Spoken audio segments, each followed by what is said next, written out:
When you think about a cyber attack, you probably picture something really fast, right? A smash and grab that's over in just a few minutes. But what if I told you the really devastating heists? They're slow burns. Today, we're going to break down a real-world ransomware attack that unfolded over 2 silent weeks, a patient, methodical takeover of an entire company. Look at this number, 328. This is the kind of thing that should keep you up at night. 328 hours.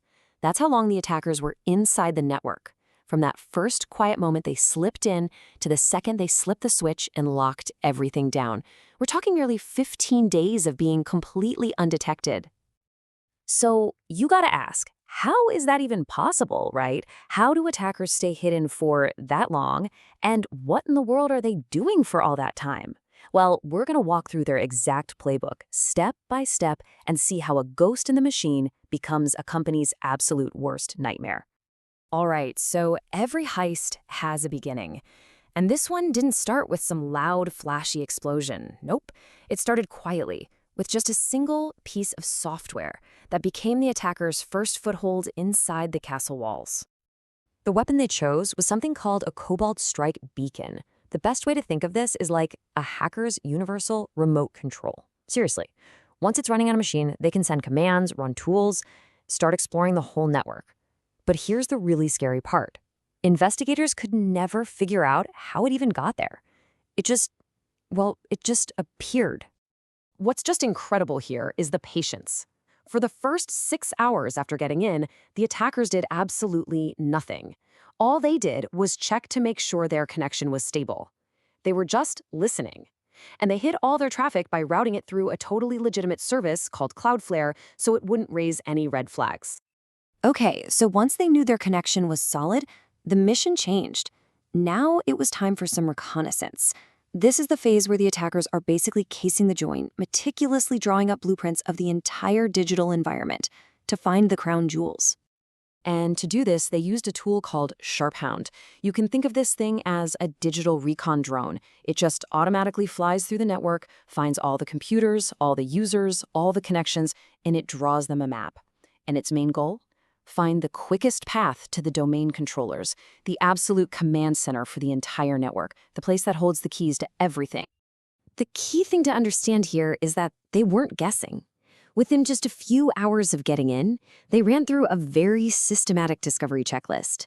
They pulled detailed system info from their entry point, they used built-in Windows tools to get a full list of every single domain controller, and with SharpHound, they mapped out all the user accounts and what they had permission to do.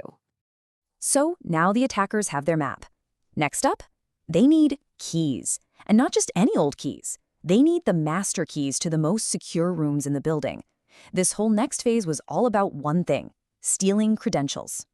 Using a tool called Rubeus, they tried a couple of really powerful techniques. First, there's something called ASRSP roasting. This one targets user accounts with kind of weak security settings. Think of it like finding a key someone carelessly left under the doormat.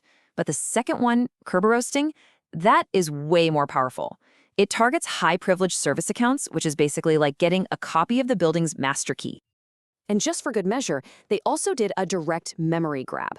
They went after a critical process called LSSS, which stores credentials in a computer's short-term memory. It's the digital version of a smash and grab, just yanking credentials right out of the air before they can disappear. So, with a map in one hand and a set of stolen master keys in the other, the attackers were ready to make their move. For the next 2 weeks, they just moved silently from one machine to another like ghosts, taking control of the entire network, one system at a time.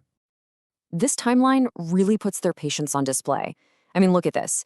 Day 1 is all about getting in and doing that initial discovery. Day 2, they start spreading out to more computers. And then almost a full week of total silence until day 7 when they switch their command server. Day 8, they get a fresh foothold, and then another long pause, all the way until the final strike on day 15. But here's the thing. Even these really sophisticated hackers, they're human. On day 8, the attacker tries to use another tool. It's called AD-Find to get more details about the network. But they mess up. They make a simple mistake, tried to run it from the wrong directory, and of course, it failed. So what do?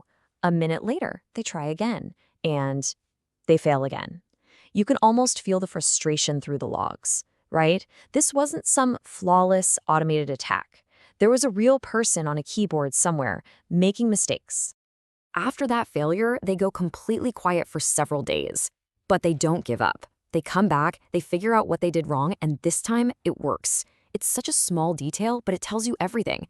What makes these groups so dangerous isn't just their fancy tools, it's that they are just so persistent. And yeah, that persistence definitely paid off. After 2 weeks of silent, patient, and methodical work, it was finally time to cash in. The final moments were just swift and brutal. First, they copied their ransomware file to all the key servers they now controlled. Second, and this is a devastating move, they systematically ran a command to delete all the system backups, the shadow copies. And only then, with no way to immediately recover, did they hit the button and start the encryption. And here's exactly how they pulled it off.